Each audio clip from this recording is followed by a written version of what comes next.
Liking the music. Good evening and welcome to Paxton Road TV. This is Talking Points, where we talk all things Tottenham. And today, special breaking news. Even just before we came on, even though we weren't even going to talk about the situation, 72 days in, we have a manager! Hooray! Spurs have finally done it and signed Nuno Espirito Santo. Is it real? No. Is it real? Is real? Have we finally done the unthinkable? We've done something normal. We actually have a manager, guys. We have a manager. This is why we're smiling. Change. We're all smiling because we've got a manager. It's like we were the odd ones out. 19 other Premiership teams had managers, pretty much, and we didn't. No, Crystal Palace, have they got a manager yet?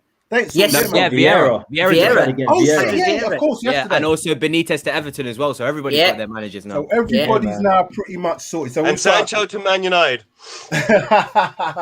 So, get back to the professionalism. Like, subscribe, share, comment. If you're live watching this now, please hit that like button. It helps us out tremendously. If you're watching this as a recording later on, again, hit that like button for us. And introducing, we have in the house our regulars, Darius3k, Sid Spurs, and Mr. K. And we also welcome, he's changed his name, but he's still the same. It's Tommy Talks Balls. and he knows his ball as well. Tommy Talks Balls. Yeah, we don't talk balls. I'm not sure if we're talking balls on this one. We're not sponsored by Manscaped yet. Not sponsored by Manscaped yet. Not yet.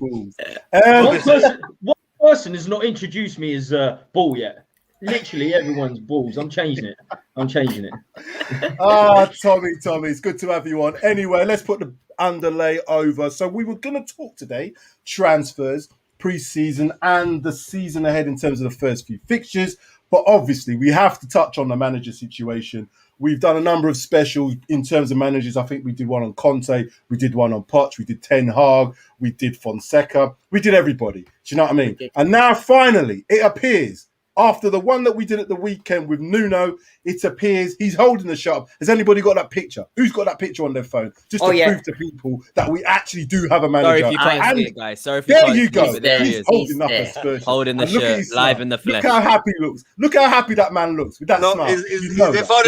Looks like he's shaved the beard as well. Shaved the beard. Looks like he's lost a bit of weight. Looks like he's ready. He's ready for it. He's ready for this. Anyway, right, I'll come to all of you. I'll come to you first, Sid. Again, signed the manager. Let's have a quick chat about him. I know we had our doubts and everything, but I've always maintained once the manager's signed up, we are going to get behind, or we should get behind him. Sid, what's your thoughts?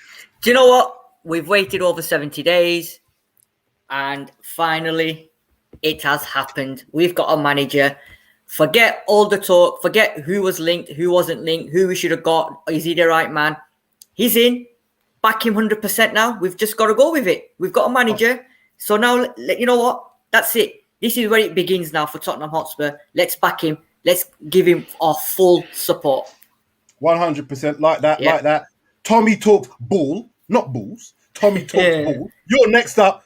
What do you think of the situation? Nuno, now he's signed. I'm not sure if I'm happy or there's something happening. Like I'm having a panic attack. Like my heart's racing. I don't know. I've never felt like this. It's not been like 72 days without a manager. Like it's crazy. But thank God, it's over and done with. And like Sid says, 100 million%, I'm going to get behind him. Yeah. Look, the one positive coming out of it is the Mendes link. If we can get that Mendes link again, and we can get some of the Yotters and Ruben Neves is in, then that's what I'm looking at. And it's not a 5-year contract; it's a 2-year contract. Two-year contract. I'm happy with that. Start a pre-season. Let's get cracking. Let's get the transfers going now. Fabulous. Mr. K, sponsored by Juicen. What's your thoughts? Guys, the green screen. 72 days, huh? Yeah. Is that what it was? Is that official? I think we certainly set a new record for taking our time in choosing a manager. Is it an important position within the team? Well, Ryan Mason did it for a while. He can do it. Anyone can do it, right?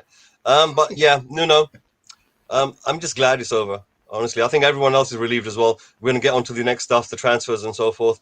But it doesn't distract me from my focus of looking at the club with a little bit more, detailed eye, and not forgetting this track record, not letting it be brushed underneath the carpet.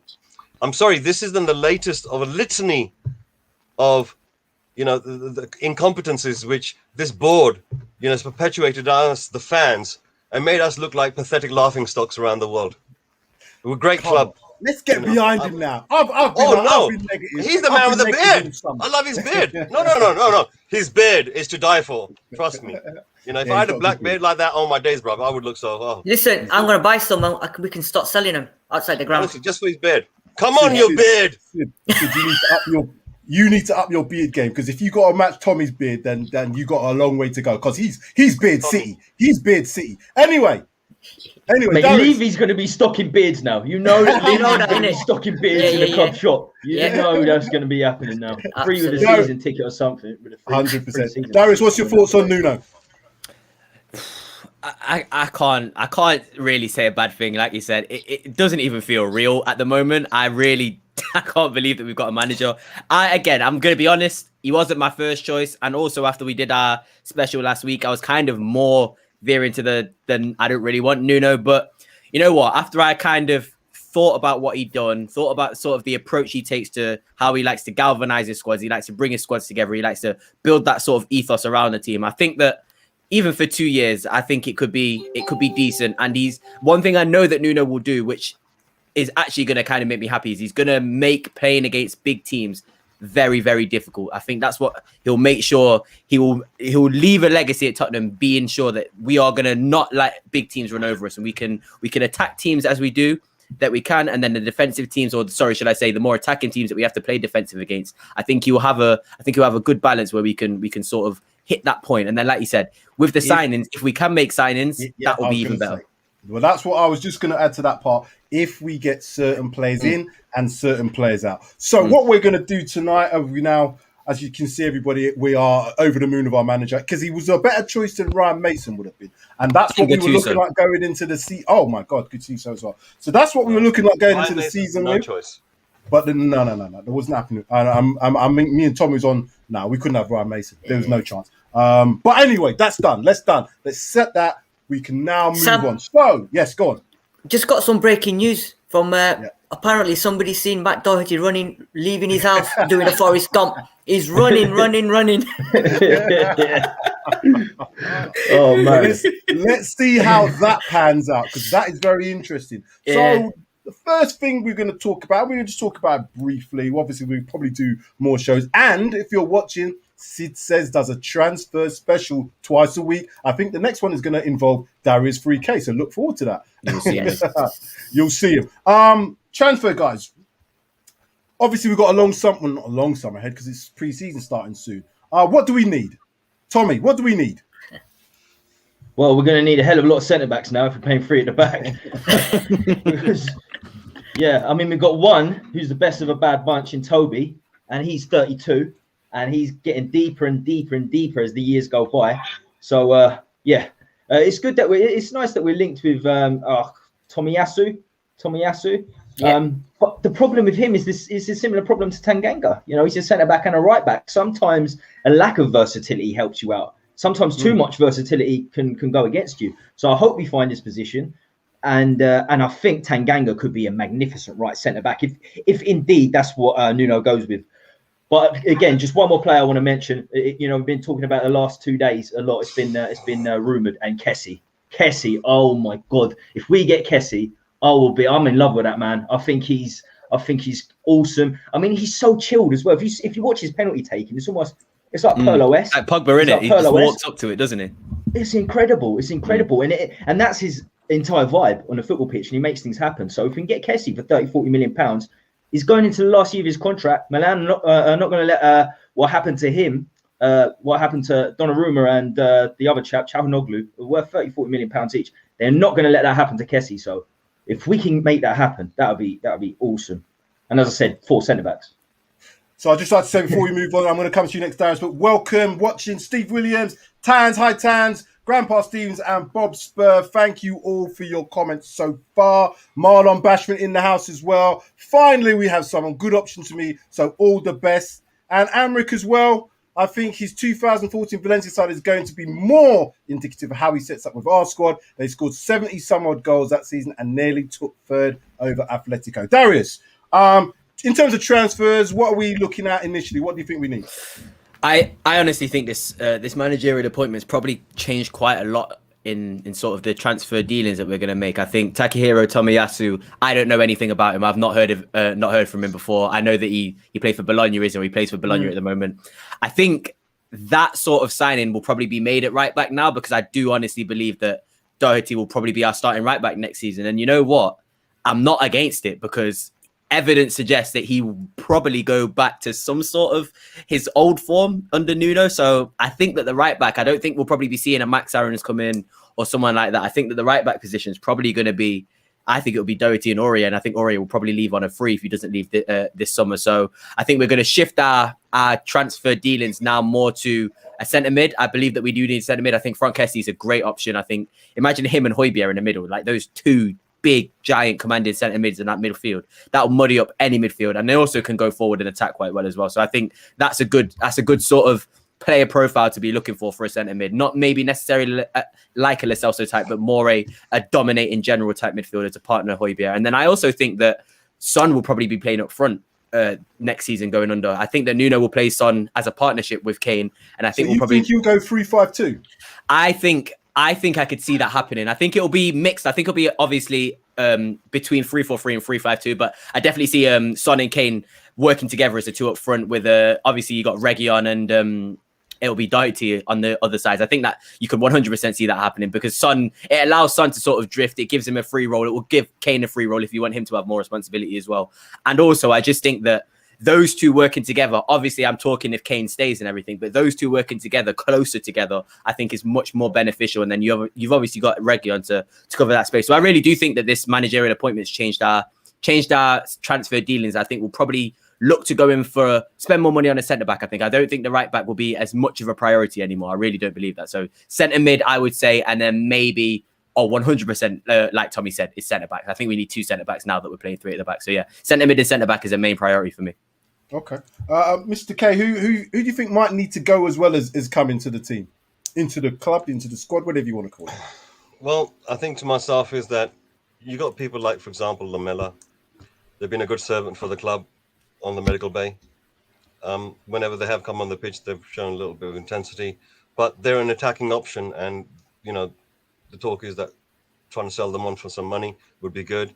Letting him go to some new pastures would be good for him as well. If that's the case, then we need to replace some sort of attacking intent. And right now, the problem is that we've got Paratici as our general manager, as a director of football.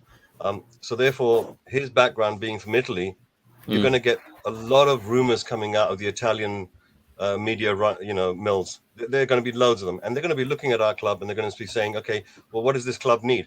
And to tell you the truth, it's good that they're doing that, because it just reflects what we already know. And one of those would be attacking intent. So one of the rumors that came out is a young 21-year-old from Fiorentina. Yeah. Vlahovic, Dusan Vlahovic. That's Vlahovic. I tell you the truth, a lot of these players that we're going to see, we're going to have to Google up. That's the truth. Hey, you got me. I'll sort it out for you. Don't worry. What you've got, Sid Sid. Do a special on this boy, 21-year-old. Have a little He's look. very good. He's very good. Yeah. I did say that the other day. The reason why I'm interested in looking at this is because I'm thinking about what is now the next few steps that Levy's going to do. How is he going to support his general manager, director of football, at the same time try to pull himself out of the mire of what he's done for the last 12 months and how his image has been incredibly tarnished. He's got a wonderful stadium, wonderful training facilities. He's now acquired some property which is going to be developed for the ladies' games.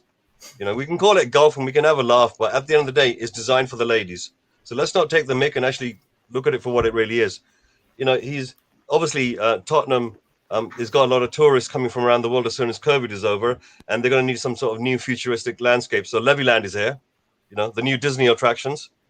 So Mr. K, let's be positive. Like I said, we can do this negative thing all bloody day. I'm done with it now. I'm going positive. I've been negative. I'm staying on it. But my point is we have got to get players in. We've got to get players out. That's my point. Give the man a chance. Leave Levy now. He's no longer involved in football decisions, supposedly. Let's move on.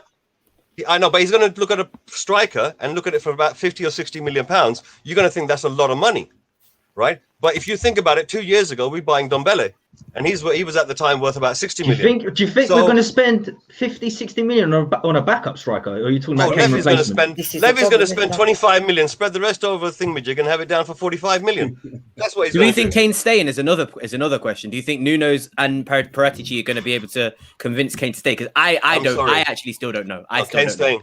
Kane's staying. I think he's staying as well. But I don't know. The guy who's going is Son. Son is going. No, Son's staying. Son's staying. I think Son's staying. You need some smoke. You need some smoke in the fire. And there's no smoke with Son. There's been no smoke in terms of where he's going to go. He's staying. That type of smoke. Okay, I thought you meant something else. Son ain't going nowhere. I don't know about the Kane thing. And I'll come to you next in the next. Guys, are you real? Come on, listen to yourselves. That's sentiment speaking. No. I don't believe he's trapped in a contract. How long does it take to renew a contract? Yeah, but how long does it take to get a manager? So it's the same thing that applies to that. There's lots of stuff going on.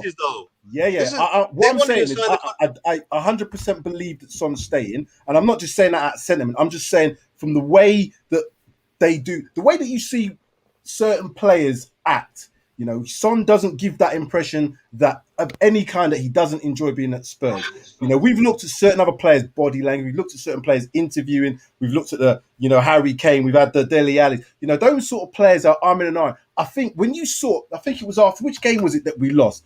That Son almost looked like he was in tears. No, there was a game where we lost. It was a league game. And the guy is so into it. Now, I'm not saying that means he's going to 100% stay. But if you're going to put a bet on it, I'm going to bet on him staying. And I'm not going to bet against him. Look, he said very clearly, I don't just want to play in a final. I want to win it. And then when he got to the final, what happened? What was the difference in between? They got rid of Jose. That was the difference. I wouldn't be surprised. I wouldn't be surprised if Levy values Son in a very, very similar way to Kane with the Asian community. The Asian community want him gone after his crying in the Carabao Cup final. They want him gone. They want him to win trophies. He's their go-to man. So I wouldn't be surprised if the value is very similar. And it's not. It's like as Sam just asked, Mr. Kane, in terms of who we're going to sell. It's where the buyers coming from. Where are the buyers coming from? Anyone's this is the first summer in a long time where Real Barca have no money. I disagree. Honestly, I disagree. If you actually look, Tommy, you make a point. If you actually look at Arsenal in January last year, they had to basically give Ozil the rest of the money on his contract to get him gone. And they did the same for Socrates as well. I don't know if it's going to get to that. Well, no, I don't actually believe that Levy would ever do that. I don't think Levy would ever pay off somebody's contract to sort of better our squad. But you are right in what you're saying. I'm struggling to see where certain players are going to be sold for. And knowing Levy and the fact that he's going to want to make as much money as possible, I think he would rather keep those players as opposed to, do you know what I mean? As opposed to trying to sell them for like maybe 5 million, because at the end of the day, he's going to want to try and make as much money back. I guarantee you, we probably could have sold Ben Davies to Napoli and Sissoko to Napoli and these sort of things, but he wants to make as much money as possible. In my opinion, that's not the reason. We should be getting rid of these players to allow space for better players to come in. That's the reason why we're getting rid of these players, not to sort of be harsh or make as much money as possible. At the end of the day, Sissoko's not good enough. He just needs to go. Winks is not good enough. He just needs to go. So that's my stance on it. Okay, so guys, what do you think then? Do you think Son is asking for more money? Of course he would. Do you blame him? Why wouldn't you? So if you come up to renew your contract, he's not just saying I want to leave and I don't want to think about it. Well, of course he would. He's not saying I don't want to think about it. What I'm saying is any footballer is going to think about it. If someone offers you double your money potentially, but you've signed a 2-year contract with Spurs, you've got 2 years, you're going to have your head turned. That's just human nature. So he's going to want, and his agent's going to want the best for him. But the players usually, if they want to stay, they'll say, listen, get me the best deal. They're not going to say, get me the best deal on less money. So it works in their favour. It's a win-win for him. Because if he doesn't sign, he can potentially go for free anyway. But is it 2 years or 1 year on his deal? Sorry to interrupt. Is it 2 years left?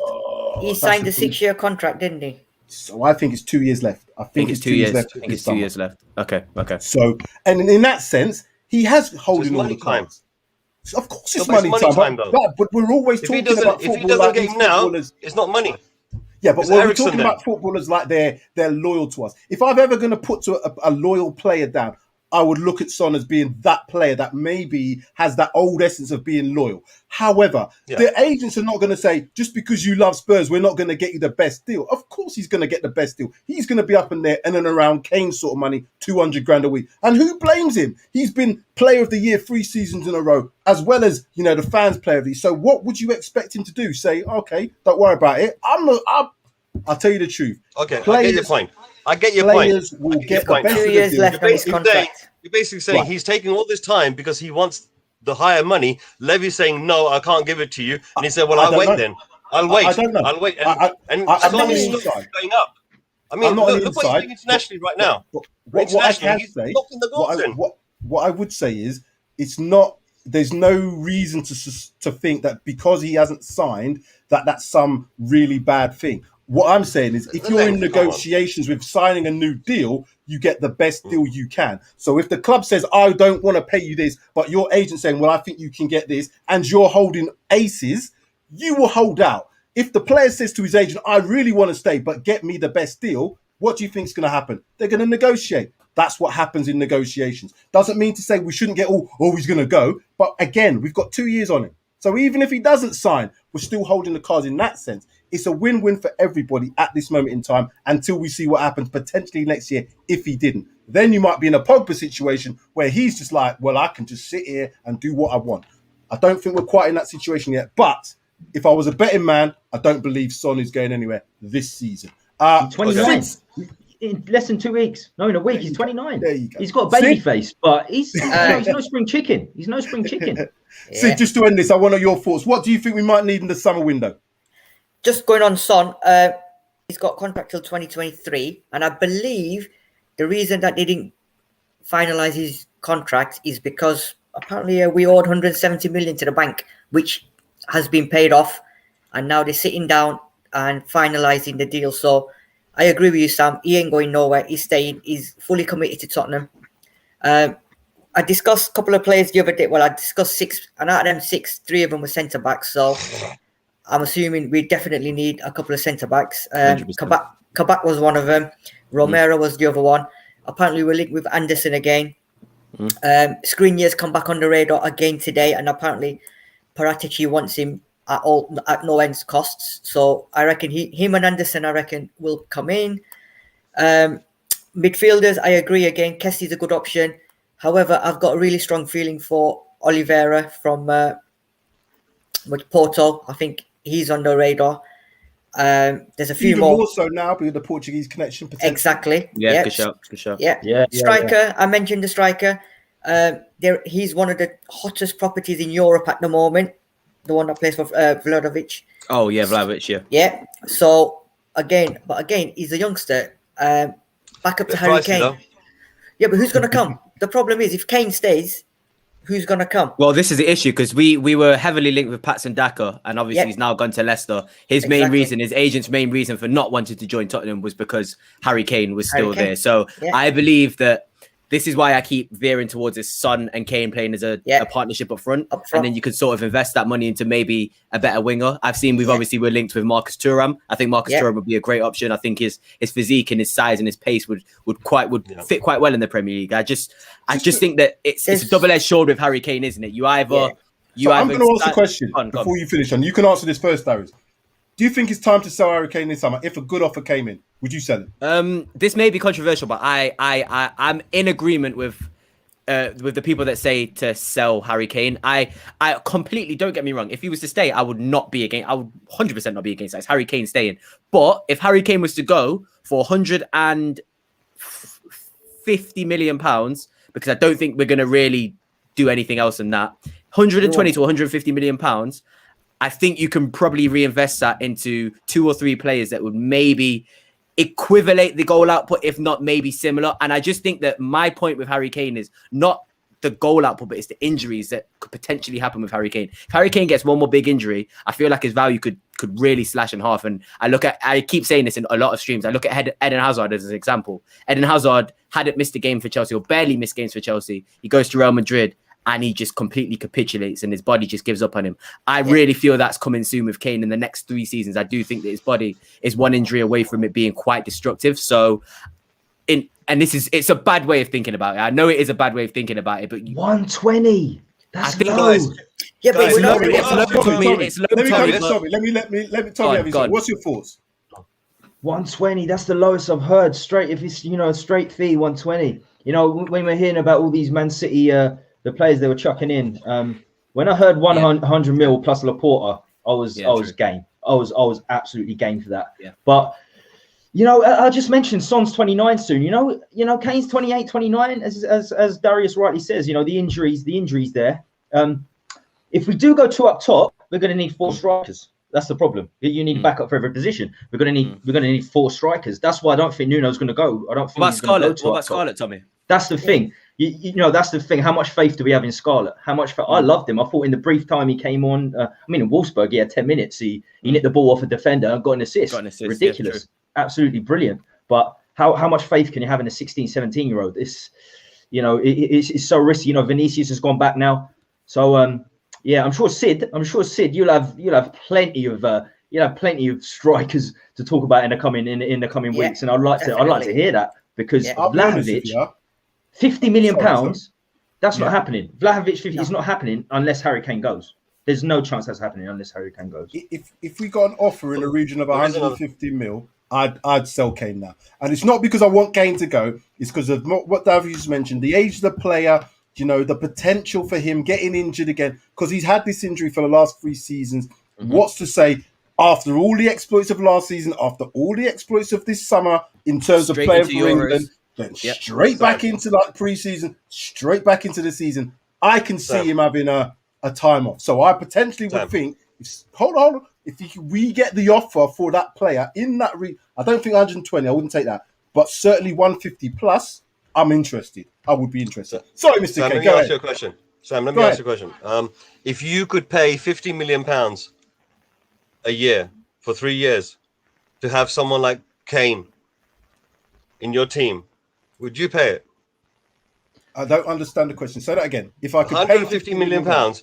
Yes. If you had him for 3 years, £50 million a year, would you pay £50 million a year to have Kane in your team right now? So the provisos are that Kane remains the same level that he has been for the last. He gets better. No, I think he gets better. I think he gets better. I don't think he's going to get better. I don't think he's going to get better. He's one injury. He's one injury away I think from in the his body. 3-4-3. Listen, in the 3-4-3, right? Yeah, you're asking about replacements for everyone, right? You're assuming there's 2 strikers. No, there doesn't need to be. If you play 3 up front, right? Yeah, there's actually 1 point of strike.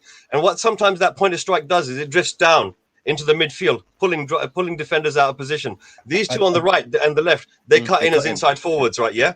So there you go. So we've got plenty of inside forwards. You have to look at how Liverpool plays. If you look at that, sorry, go on. I'll let you finish first. Sorry, Levy may spend £8.5 million plus performance related in terms of goals scored and games played for Ings to come in for a season with a possible extension. Now, what that would mean is that you have a professional homegrown striker. That's a good he's homegrown, isn't he, Tommy? Yes. Right. Yes. Homegrown striker who could replace Kane, produce quality, doesn't need to play every single game, just need to play 1/5 of the games. Emergency backup as well. For £8.5 million plus incentives, I think they could go it. £15 million is too much. Levy's not going to pay that. But he will pay £8.5 million, and he'll say per goal, I'll give you, I don't know, 200,000 per goal or something like that, right? Yeah. And if he plays X amount of games, then I'll give you that much for so-and-so. He'll package it like that. But for 1-2 seasons, Ings is look, we've done it with Dempsey. Yeah. We brought in. So Mr. K, are you for Harry Kane leaving then? And no, never. Okay. Never. Okay. So going back to your point about the systems in terms of 3-5-2, 3-4-3. I look at if you're playing a 3-4-3 with 3 forwards, you don't necessarily, and I agree with you, don't necessarily have to have 3 strikers. You need 3 forwards. We have enough forwards in our team to be able to do that. You can still use Harry as a point in a 3-4-3. You can also use Harry in a 3-5-2 because if you play it right, you can play it 3-4-1-2, which means you can have Dele Alli playing in that, who then becomes that second striker, allowing Harry Kane to drop off. So you can play various ways. The over-reliance that we've had on Harry Kane has been apparent this season because of what he's done. We need somebody to also contribute. So this is where the manager has the ability to play a system that allows other players to get goals. More chance creation because of your wide wing backs. We're going to need wing backs in this system. So we can't just rely on Doherty and maybe Reguilon. We need to... Sessegnon's coming back, isn't he? Session's a good shout. That's where you're going to create. If you create chances, you're not over-reliant on one goal scorer. Because Harry Kane and Son basically did all them things together, we were over-reliant on them because our creativity came nowhere else.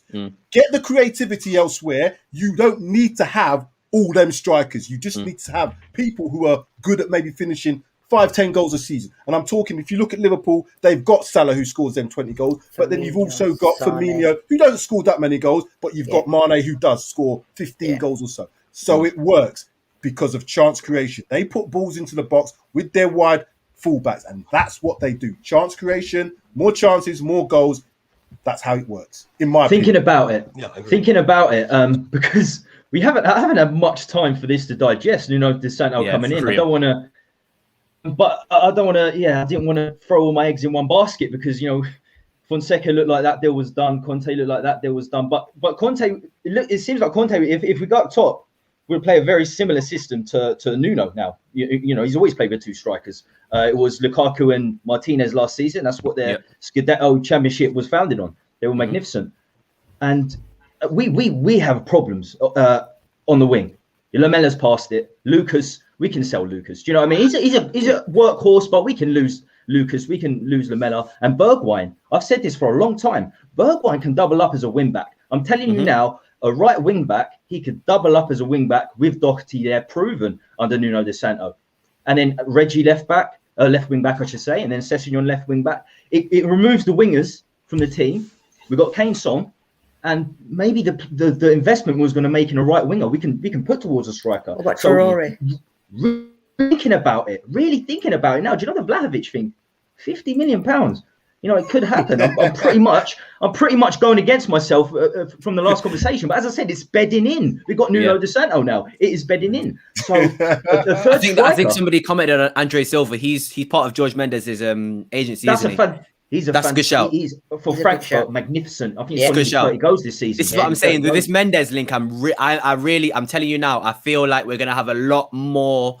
I think I can't remember who mentioned, but one of you guys mentioned obviously we're going to see a lot of Italian links, but I also think we're going to see a lot of Gestifute links, Mendes agency links as well, because 100%. It's easy to make those links, isn't it? And also there's a lot of quality there to choose from. It's just not allowing him to sort of dump all of his talent at Tottenham. That's going to be the main thing that I'm going to watch, because you can definitely take a lot of good players from Mendes' agency and you can build a very good team from it. But also you have to be careful that he doesn't just dump Fabio Silva's on you for 40 million just to develop him. Do you know what I mean? So it's a balance. And I personally, I'm not a Levy supporter, but I do think that Levy will veto any sort of buggy, odd move that he's going to try and make. Do you know what I mean? I don't think Levy's going to allow George Mendes to come in and basically take over the club, because George Mendes, he runs Wolves. Let's be honest. He does run that Wolves team basically. So I don't think that's going to happen, but we can definitely use his agency. I do believe in that. Levy. Is Alex Ray quoting Batman here? I'm going to come to that. Oh my God. You're seeing that now. He's a Batman's crying. Let's look at pre-season friendlies. Let me put this graphic up. Before I did this today, obviously this was not within the manager in mind. I thought we were going to go into this pre-season manager-less. However, these are the opening pre-season friendly fixtures. There probably will be more put in, but these are the ones that are known at present time. Leyton Orient versus Tottenham, not much to really say about that. MK Dons versus Tottenham again, just over nearly 2 weeks later. But then we go into this round robin tournament with Arsenal and Chelsea. Guys, what I would like to ask is, what are we expecting to see now that we have Nuno in place? Are we expecting to see a lot of experimental types of formations? Are we looking for him to play young? What are we expecting from a lot of these friendlies? Or is it a case of, friendlies don't really matter? What's your thoughts on this? Mr. K, what's your thoughts on this? Basically, Nuno himself, I watched Will Stewart's show earlier in the day, and he went through some of the tactics that Nuno's been doing for different teams that he's been looking after for the number of years. And he's changed his tactic a few times from 4-4-2s to 4-2-3-1s, and he's been playing around with the 3-4-3. And there's different variations within the 3-4-3, where you have one in the midfield and you have two strikers, or you have all three of them coming up the top and harassing the back defensive line with the wingers coming in as well, and trying to get past them. So that's what I believe is going to be tactically done. We're going to have a 3-man back squad. We've got these young, talented, our own players that can come back like Sessegnon, like Skip, and they can populate the midfield. The 4 that we have in the midfield, we got 2 of them. They can come back and they can start supplementing the actual squad itself in terms of numbers, homegrown status, and so forth. We need that. So now it's time. If we're going to get 2 of them coming back, then that means that we got 2 homegrown players that we can get rid of. One of them being Winks. 3 Winks. Please. Aston Villa, apparently 3 20 million. They've come in. Right. I've heard. Right. Don't sell him Now, in the last Premier League. We will regret it. Don't sell him in the Premier League. Get him to Spain. He can go to Villa. He can go to Villa. He can go to a Villa in Spain. He can go to Villa in Spain. Don't sell him to Villa. Last season, they made the mistake of thinking that Rodon would come in and be one of the homegrown players. Unfortunately, because he's Welsh, and after a certain period of time when Wales had declared themselves differently from the FA, he no longer became homegrown. So he was classified as a foreign player, right? So having 2 of them come back is going to help the squad immensely, especially with Rose having gone. That was another homegrown player. So this is kind of important that we do have homegrown players. Mm-hmm. That's fundamentally important because it's very expensive to get them nowadays. Okay, agree. Well, Ben White's for 50 million. It's like there was a premium on them. But 3-4-3 variations at the top. Now I know in the 3-4-3 sometimes the strike position wanders down into the midfield, and Kane loves to do that. You know what? I don't want to get. I really, and I've said this before. I don't think we should get hung up on systems per se. And when you're rigid in a system, again, good managers will work that out. You need to have flexibility. You have to have experience, and flexibility from a 3-4-3 to a 3-5-2 isn't really that flexible, to be honest, because all you need to do is. So again, I want to see in these. This is what I'm saying. Pre-season friendly for me is about showing me how you can tactically change within a game, and you can also because if you lose certain players, right? You imagine lose 2 centre backs out of your centre backs you got, you might have to go to a back 4 because you haven't got enough centre backs who can cover. You have to have the flexibility. This is where it's apart from big problem with Nuno. 100%. I don't want to interrupt you. Big problem. He tried to change it at the start of last season because they were known for their work rate. I had a couple of fans on a preview show in Wolves. I had a couple of fans, and I was gobsmacked so 2 of them had a show. One of them was Nuno out, and this was 6 games before the end of the season. This before he had Wolves, so this was the protest weekend. He was saying, we want him out, terrorist football. The other guy wasn't so keen on it, but he was saying that even the guy that wanted Nuno to stay was like 80% of the fan base want him gone because he couldn't change to a 4 at the back. There was no way. There were specific players that didn't work there either, like Connor Cody. Connor Cody doesn't work in a 3. That's what they were saying. Absolutely hopeless. Outstanding in a 3, but doesn't work in a 2. So what Mr. K says, I sort of agree with to a certain extent. It's just going to be a difference on a 3 at the back. I think with Nuno, because as soon as he started to change, there were big problems. Tommy, the thing is this, right? Yeah, is that Nuno started off his first formation when he first started off as a coach was a 4-4-2. That's a defensive. It's very defensive. Okay, so again, no, it's not. I'll disagree. I'll disagree. 4-4-2 is nowhere. It's not defensive. You have to have. Well, the thing is, if you look at a 4-2-3-1, it's rigid. If you look at a 4, what I'm saying is, if you look at a 4-2-3-1, a 4-2-3-1 when it goes into defensive mode becomes a 4-4-2.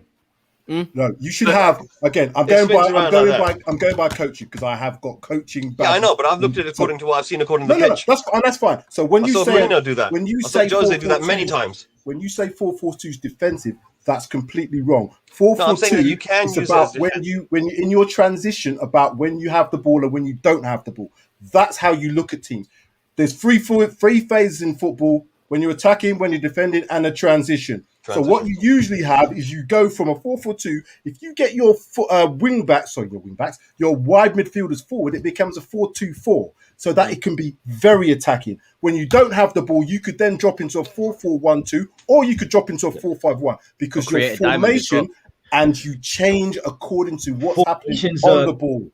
Overstated. Formations are just on paper. The game never looks like that the kickoff on the pitch. The only 100%. time a team is in the shape is in the kickoff. A 4-4-2 is at the kickoff. That's the only time, really. And if you play in a sort of style like Jose as well, where you're sort of in rigid lines as well, I think you can see you'll certain lines of defense. I agree with that, but again, when you formations are high. When you set up, sorry, Darius, when you set up as a 4-4-2, you don't have to stay in there. Again, players. No. If you're in a 2, you can change that into a diamond very easily. So it becomes depends on the angles. role. You need to create angles. When you have straight lines, it's very difficult to penetrate. So players, when in a system, are told, right, this is what we do when we attack. How you get the ball is by creating them angles, creating passing options. So regardless of what system it is how the players react. That comes from the manager's tactical ability, which is I'm unsure about it. So I'll go to Sid on this next one. What do you think the aim for pre-season should be? Right, so we start pre-season on Monday. I think he's coming at the right time because all the players will be coming back on Monday. First thing he needs to do, obviously, is get the players that he's got, and he's going to have a lot of players, apart from like the Canes and whoever else is in the Euros. A lot of them are going to be back. So he can now start with what he's got, get them all in shape. He can start. Kane's not there, so he can start experimenting to see what options he's got up front, what others we can do without Kane. Let's play a system. Leighton Orient game, first one, he can try it there. All right, it's Leighton Orient, but it's something for him to experiment on. And he can then obviously judge the fitness of some of the players that we've got, who he needs to get rid of. Because some of them players that he's going to have on Monday, they're not going to be in his system. He's probably just going to, I've got nobody else at pre-season. Let's get them in, get them fit so I can sell them on because they're still in tip-top shape. But the Orient game, MK Dons game, experiment with a few players on what formation, where do you want to play them, what's your best positions. Then you've got Chelsea and Arsenal. It's a mini tournament, but that tournament is going to be serious because straight after Chelsea, Arsenal, we've got Man City. So them 2 games is where he's going to have to proper sit down and say, right, the first 2 games I've experimented. This is where now I need to get my team sorted, get ready, get set for the goal game against Man City. I'll be honest with you, the best time to play Man City is the first game of the season. If I'm really brutally honest, it's the best time to play. Sam, as a coach, yes. Sam, as a coach, right, tactically speaking, right, you're talking about passing lanes. When you look at a basic 4-4-2, there are simple passing lanes which can be done. But when it comes to a 3-4-3, you have more passing lanes. Now, the thing is, traditionally speaking in football, right, you normally have pairings of players, right, that are at different parts of the pitch. They're pairings. They go well together, like the centre-back pairing and so forth. There's other pairings that can happen as well, front and back, the wingers, for example, and the fullbacks. When it comes to when it comes to 3-4-3, it doesn't become pairings; it becomes triplets. There's 3 of them, right? That's where the 3-4-3 overcomes some of the formations out there because they go into a 3-way passing. So you have 3 people practicing passing with each other. You no longer have pairings; you have triplets. Triangles. Right? Okay. So that's such a good point. It's a good point about that, and that takes the pressure off you. So if you're being pressed, it takes the pressure off you. Now, in the Premier League, a lot of teams are pressing. Spurs traditionally tremble a little bit. With Nuno coming in, if he implements this system, it may give the boys an opportunity, give them an outs that they wouldn't normally have. One extra player to pass to. Exactly. However, but they have to know how to move, though. If you understand? and you're right, that's the point. What you just made at the end is the main point, because a 3-4-3 becomes a 5. What is it? 5. What's it? 5 defense or 5 attack. Yeah, 5-2-1-3, won't it? So again, the transition from defense, if you're playing with 5 at the back, means that you have to have a lot of energy to then join players going up front. So you have to be possession based, in my opinion, to make the 3-4-3 work really well. If you have 5 at the back most of the time, it becomes more of a counter-attacking game, and then you need players who are athletic enough to join in attack with the players ahead of you. It can be very good, don't get me wrong, but you still need to have a little bit of flexibility to say, right, okay, if we are going to have this flat 5, and against City, you might not dominate the ball. So you have to find other ways to get out of that transition from defense to attack. That might be a counter-attacking system. I don't know. I don't know how well Nuno plays that counter-attack because I didn't watch Wolves enough. However, what Tommy was saying, though, when he tried to implement a 4, it didn't seem to work, and he went back to what he knew. And even then, he didn't have the best of seasons. So for me, pre-season is about, I'm going to try this with the players I've got, looking at what I've got, seeing how these players play in that system, because they may not even adapt to a 3-4-3 role. I don't know. No, we played 3 at the back though, and we We played 4 have, at the back. but have we played very well? Under I don't know. Under Poch, we played both. No, we've Talking not played about many centre backs. experimenting. Mourinho. Go on. Talking about experimenting, this 7th place finish might be a blessing in disguise, because we're going to experiment. We're going to experiment there as well. We've got a good youth. We've got really good youth players coming through. And I said this a few times this week. We're coming into the time where Chelsea started bearing fruit.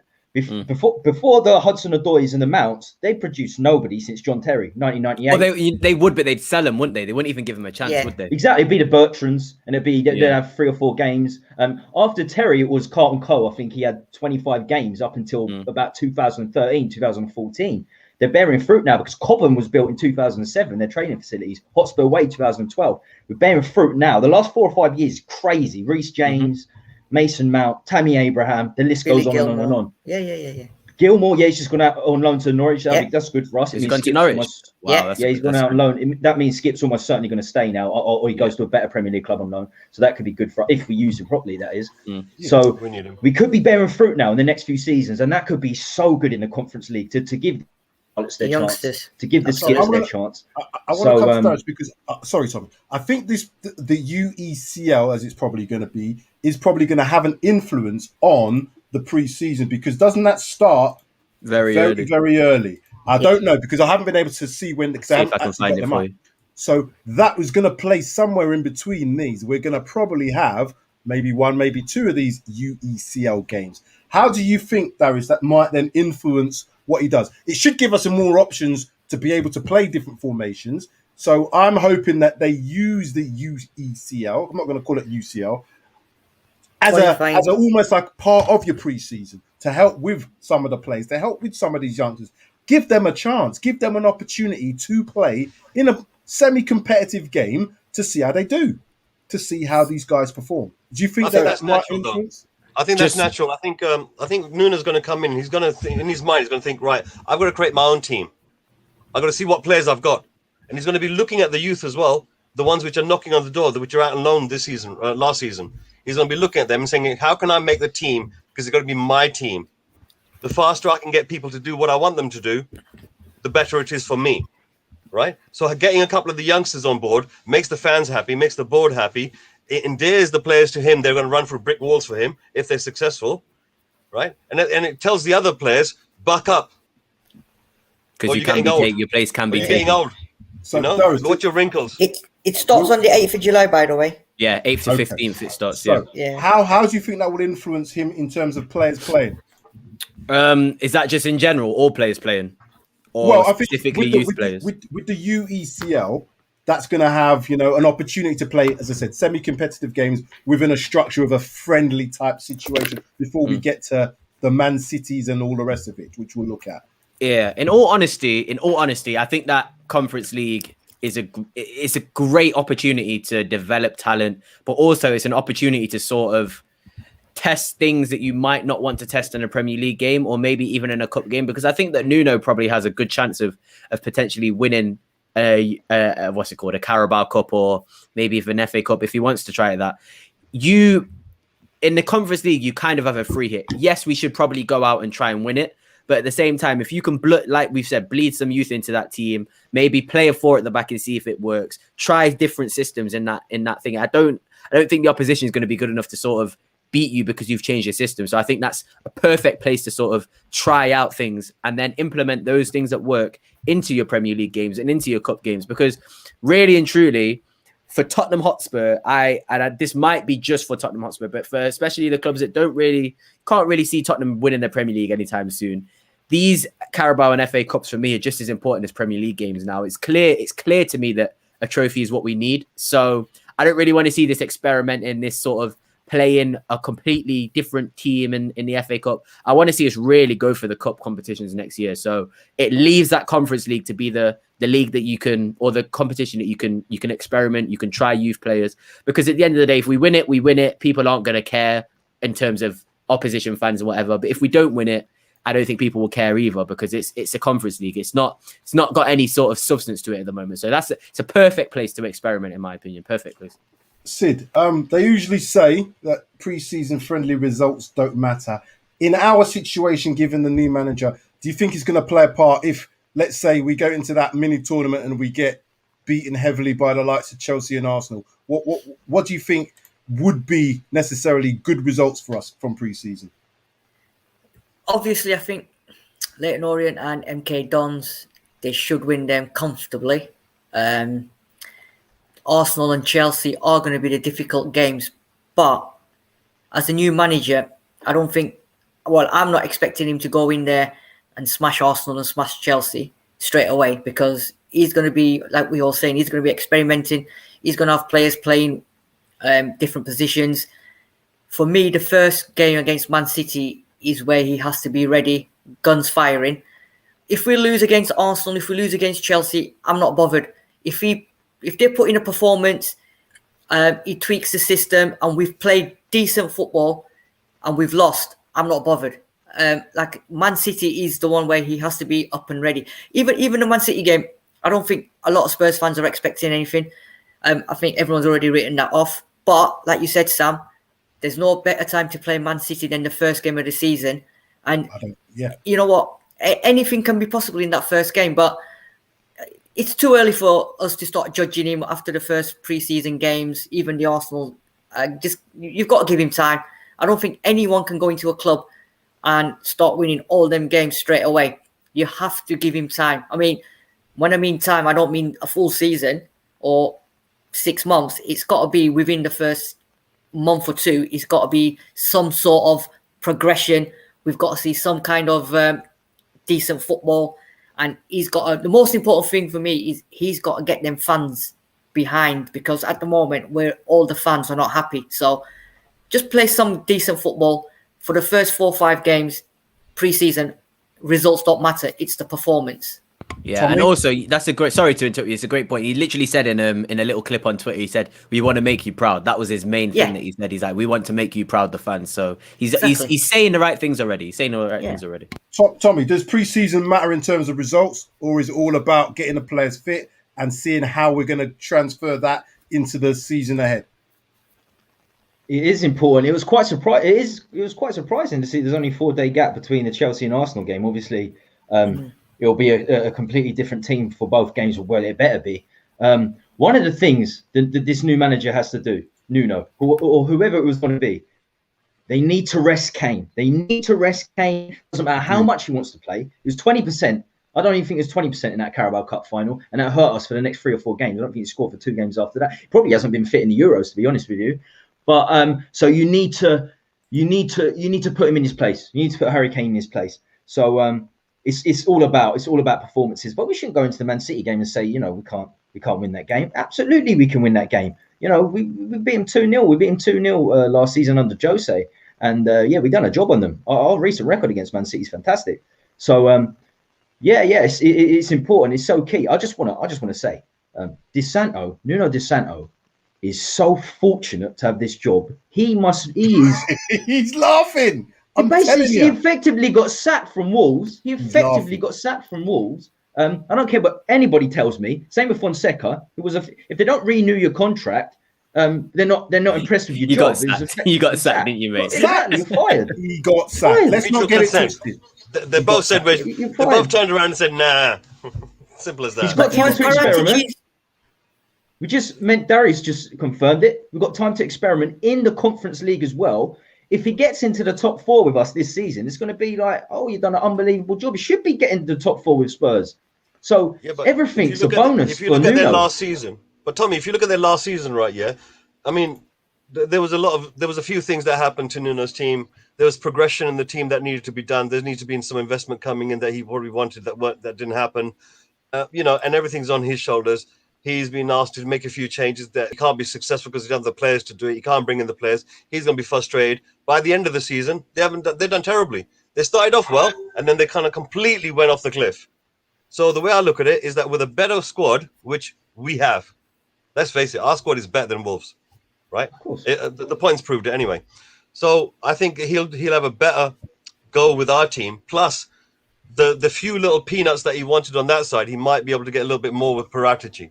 Agreed. That might, and I think you're right on that, Mr. K. I think we have got a better squad on paper. We have got players who I think are adaptable. I think they are adaptable. I just don't know whether some of them are good enough. That's maybe the main thing. Right, the last point. We've gone a little bit over time, but we're going to do this anyway. Okay, first 6 Premier League fixtures, and we have these. We've already talked about Man City. So the first game, and let me take off the banner at the bottom so we can all see these fixtures. Okay, first game of the season, Manchester City at home.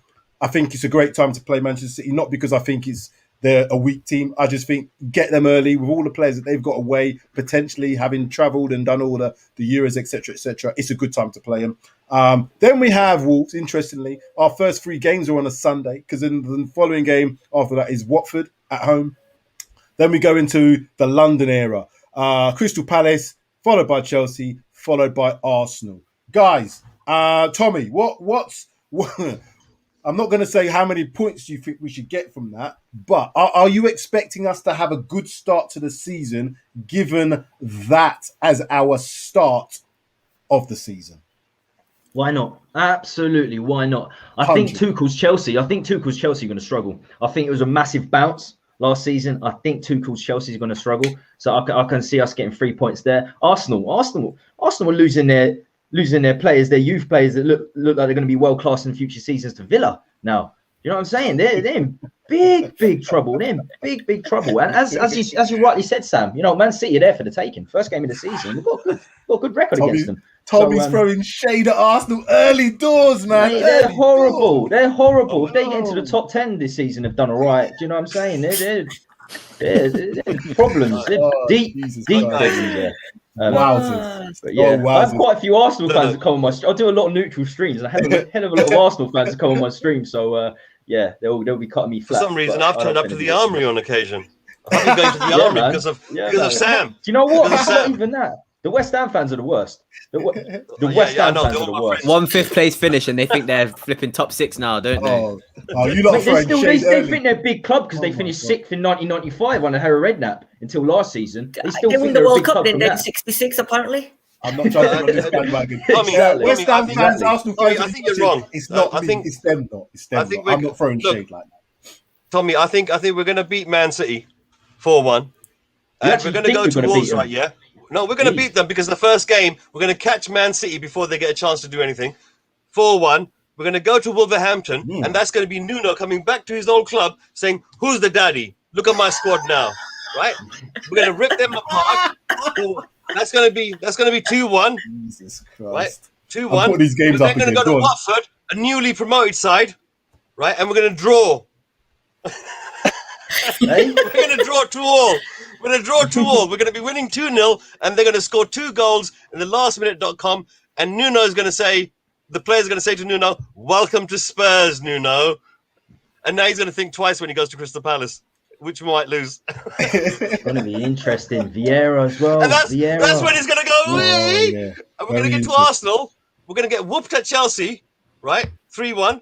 We're going to get to Arsenal, and this is the time when Nuno, because he's going to have all the pressure from the fan base now on his neck, right? And he's going to, now this is when he's going to pull it out.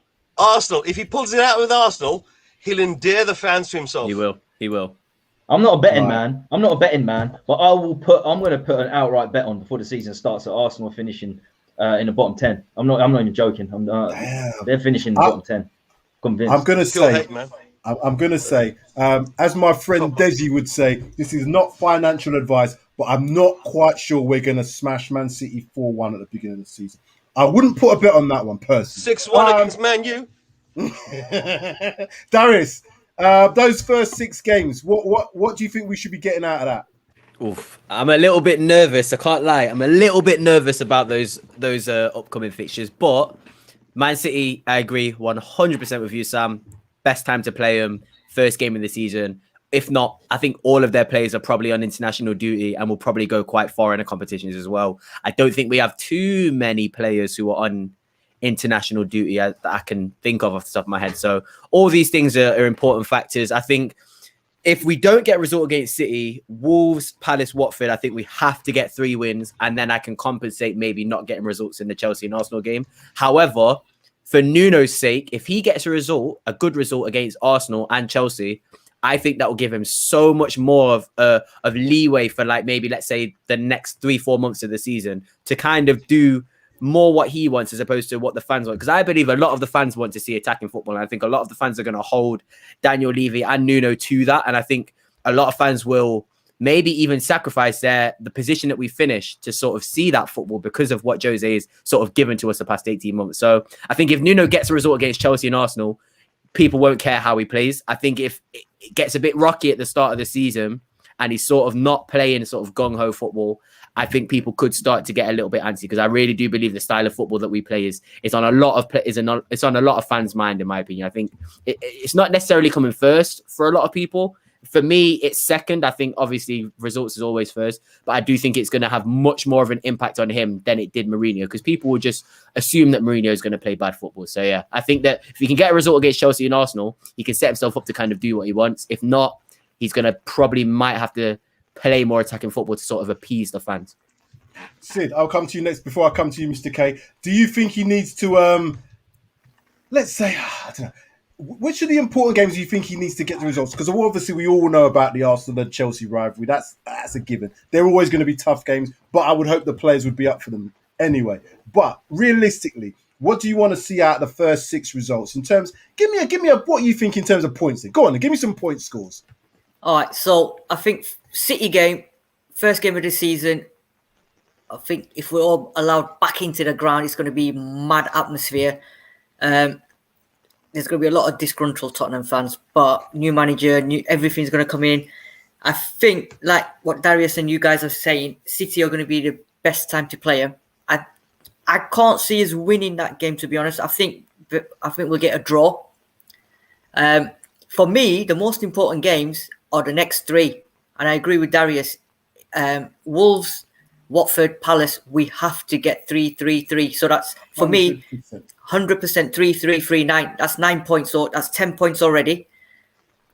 Chelsea game, it's always hard. Arsenal is always hard. It's a battle. It's a war. It's not a game. It's war. Chelsea. It's war. Arsenal. Arsenal. We always beat Arsenal when it comes to the punch. Yeah. Apart from theirs last season. Yeah. Apart from theirs, but when the push comes to the shove, I think they'll turn up for Arsenal. Chelsea for me is the sticky one. It just depends on what Chelsea turns up, which Tottenham turns up, and all this Eric Dyer business and all that stuff comes into it. How they stopped us from getting into the Champions League and the 5th position and that. So for me, out of all them, I think Chelsea is going to be the trickiest game. But yeah, I'd say at least 10 points first 4 games, and then the next 2 games maybe a draw. I think maximum I can assume is 2 points. I can't see it, but 2 points from the next 2. So 10 points, but 11, 12 points, I'm saying. 10, 11, possibly 12 points out of 18. Mr. K, you're the final one on this. Tell me about the games then. What points do you think we're going to get from these first 6 games, potentially? 6 games, 9 Tottenham. We're going to win 3, draw 2, lose 1. If we're lucky. 11. That's not bad. That's not bad. I wouldn't be against that, Mr. K. I'm not against that at all, Mr. K. It's either 2 losses or 2 draws, but decide either way. It's going to flip. Depending upon how it goes, the character of the team will show whether or not we have 2 losses or 2 draws. Now, if we get 2 draws, we'll end up with 11 points. I'll tell you what I'm going to do, because I like this. Tommy, I'm going to come to you, right? So we're going to play a little game here. How many points out of 18 do you think we're going to get at the start of the season? I'm going to write them down so I can come back to you at a later date. Tommy, chuck the fixtures up again, please. I will do that for you. That is not a problem. There you go. I said we could beat Man City. I reckon it'll be a draw. I've got a funny feeling Wolves will be a draw. 2, we'll beat Watford. 5, Palace. We'll beat Palace. Vieira's going to be sacked within the first 6 weeks. Facts. So I agree with you. He's a horrible. I mean, he done all right in Nice, but no. Did he even? He done his Nice at the end of the day, his Nice. So far 6. You've got 1, 2, I think we'll 8. beat Chelsea. I think we'll beat Chelsea. I think we'll 11. beat Chelsea. I think 12 points. I'm saying 12 points. We'll beat Chelsea. We draw against Damn, Arsenal. that's high points. I think we'll beat Chelsea. So Darius, you're next then, because Sid's already said we're gonna have about what 12 points? Did you say, Sid? Is that I did 12 points, yeah. Okay, so 12 out of 18 so far from two of you. Darius, what are you saying? All right then, let me do what Tommy did because that's actually a little good shot. So City, I don't see us beating City. I also don't see us even getting a result against City. So I'm gonna have to put a big fat L at the start. But I think that people won't mind because it's Man City. Wolves win, in my opinion. Watford win. Crystal Palace win. I don't even see any other results because then it gives us a bit of leniency for the Chelsea and Arsenal game. I'm a bit of a Tuchel fanboy, so I'm going to say that Chelsea beat us, and I really do think we'll beat Arsenal. And I'm not even saying that. I think it will be quite not comfortable, but I think we'll really show them like we're meaning serious business. Because like I said, if Nuno can get a W in that game, I think it doesn't really matter what the results of the last few games were. Like I said, if we were to not beat Watford, Wolves, and Crystal Palace, if we were to beat Arsenal and Chelsea, nobody would remember those first three results. I'm telling you that now. So I'm going to say, I'm just thinking of what I just said now. 3, 6, 9, 12. I'm actually saying 12, which is crazy. You're saying, wow, the first I think it's 4 wins, 2 losses as opposed to draw. I think it's 4 wins, 2 losses. Damn, Mr. K, go on then. What's your I've already thoughts given on you my results, isn't it? how many points though? How many points was 11. that? I can't remember. 11. God, Yeah. Wow, 3 we're actually wins, 2 really draws. confident, aren't we? You lot are positive. I'm putting these fixtures back up again so I can just have a quick look. All right, I'm saying a draw against City. Okay. We'll take a point on the first day. Then I'm saying the next 3 games. I think those are the 3 games that we have to win. Mm-hmm. And I look at them on paper, and I think we should. Crystal Palace, like you said, Tommy, with Patch of you, I don't know what we're going to get. Watford, they'll be up for it, but again, we should beat them. Wolves, I think we'll go there and take points off them. So the first 4 games, I'm seeing 10 points. I don't think there's 2 draws after that. So, that's 12 points as well. Jesus Christ. Yeah, that's what I'm saying. Like, we're actually... Sam, can I just throw one in? Mad. Yeah, go on. Go on. My boy's just come into the room, yeah? And Yeah. his predictions, right? Can you write it down? We're going to win City. We're going to win Palace. We're going to win Watford. We're going to beat Wolves. We're going to lose to Chelsea. Is and we're he going to old beat enough Arsenal. to drink? Sid, is he old that enough to 15? drink? Because it Is that sounds like 15? he's on the sauce. He's He's on 14 the years old. sauce. He's not allowed 14 to years drink. old. So stop letting him drink. I'm going to say this out there. People, we do not advocate giving alcohol to 14-year-olds because he's on the pot. Wow. He's on the Sprite. 15 out. He said we're going to lose only to Chelsea out of the first 6 games. Oh, my gosh. I'm points- here how for many it. points I'm is here that? for How it. many points is that? 15. Tuchel's going to struggle. From little Sid. Tuchel's going to That's what struggle we're gonna like call Di it. Matteo. Sid. Yeah. Okay, so we've I got... think Toodle's going to go. I think Toodle's going to go for the... No, Toodle's going to go for the... He's going to go for the league. We've got He's gonna Lionel go for Messi. the here. league. Tuchel's We've got gonna Lionel struggle. Messi. What Oh, we've got- shout out we've got Messi. Messi Shout out saying 12. Messi. Shout out Shout out Messi. Messi. Thank you for watching. You're Messi. doing We bits in appreciate Copa that. America. You're doing bits. We appreciate you for watching. And he's saying 12 points for us, so I'm going with that. I'm going with 12 A lot points. of us got 12 points, haven't we? What are you geezers smoking? I It's don't been know. 72 days, my friend. It's been 72 That's days. all right. We're all on sauce. 8 points. Come on. This is like Eurovision on. Song Contest, isn't it? No, 8 points. Listen, I can understand if we were last year, the middle of last season, say we started from January or something, 8 points sounds reasonable, the type of season we had last year. But for some reason, we got an optimism. And I think that's the Spursy way. I mean, Spurs way. Yeah, Oh, the you have hope. to. It's the hope, isn't it? The hope always kills. The But I kills you. yeah. Well, we've got 11, 12, 12, 12, and Sid's boy 15. Again. Have I got the Don't lowest? Have I got the lowest? Yeah. Yeah. Somehow, Right, Mr. Cage. I thought I Somehow. was the optimistic one. That's what I'm I thinking. thought That's so. what I'm I thinking. thought so. What's going on? What's going on? Listen, gentlemen, it's been fabulous. We'll have to do this again. We'll have to obviously do something where we talk about our new manager, Mr. Nuno Espirito Santo. And that's one good thing, as I've said before, because he's been in the press so much, I've actually got his name right. I was calling him all kinds before. But are we going to call him Nez? Are we going to call him Snez. Nuno? Is it Nez? The spirit of the Sand Sox. Snez. Spurs Nuno Espirito Santos. Snez. And And Ed Warderson has just brought us all back down to earth. Way too early to predict anything. And that's how we end It's the still show here, and Dyer's with not a- going anywhere. with a bang like that. Gentlemen, thank you very much. Tommy, tell us where we can find you. Tommy Talks Ball. Yes, man, the first time in 3 weeks someone's not gone plural. Someone hasn't gone plural. So yeah, Talks Tommy balls. Talks Ball. I changed it from Spurs on TV because I do quite a lot of neutral stuff. Especially over the Euros, especially over the next week or so. We haven't even mentioned England. Come on, England. Free line. Yeah, that's Let's do shout out this. England. Shout out England. Let's Shout do out, this. Proper balls. So yeah, I'll probably be doing a preview for that Friday because that's huge. That's absolutely huge, and we need to win that. We need to keep Kane satisfied. I think that will, get the Euros in a trophy cabinet. That'd be fantastic. So yeah, head over to Tommy Talks Ball, sub away, look at my previous videos, chuck some likes on there. But first of all, smash that like on this channel and like this stream. And the thing is, comment. If you're watching the recorded version, you've got to get commenting away. It helps everyone's channel grow. So yeah, do that. Thank you very much. Big up, Mr. Tommy. K, I'm going to give you a shout out for Juicens as well. So you tell everybody where they can find you. Guys, in case you're wondering why I was a bit scrowly earlier, because I done my elbow in. Lifting up some heavy little bits and pieces. But yeah, guys, you can find me. Well, first of all, if you're watching this right now, why haven't you subscribed if you're not subscribed already? And why are you not pressing that like if you're not liking it already? Do that right now. If you want to find me, there's a channel called Will Stewart's THFC Rants channel, and I host a show on Tuesday nights called Three Wise Men. Sometimes I'm here as well. Lionel Messi even said it's a great show. Lionel, I'm telling you, you're fabulous. I've got Messi complimenting me. Nah, man. Messi's the guy. After that comment, Messi's the guy, man. Ronaldo all day. That's a different Messi's the goat video. of goats. Different video. We could be here for Ramos another are hour. available. Him and Ramos are available. I'm telling you, Cristiano 7 CR7.